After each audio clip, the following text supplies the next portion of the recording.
बिस्मिल्लाहिर्रहमानिर्रहीम।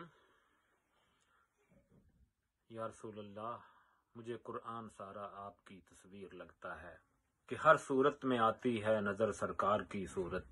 कुरान वल्लैल कहकर आका की जुल्फों का जिक्र करता है, वल फजर कहकर हजूर की पेशानी का जिक्र करता है, माजागल बसर कहकर आका की चश्माने मुकद्दस का तज़किरा होता है, अलम नशरह कहकर सीना रसूल का जिक्र किया जाता है, यासीन कहकर हजूर के दांतों का तज़किरा होता है, यदुल्लाह फौका ऐदीहिम कहकर सरकार मदीना के हाथों का जिक्र किया जाता है, व अंतहिल्लुम बिहाज़ल बलद कहकर आका के कदमों के चलने का जिक्र किया जाता है। बात यही नहीं रुकती, शायर का कलम बोल उठता है, मुसहफ़े रा वरक दीदम हेच सूरत न मिसले सूरत ऊस्त।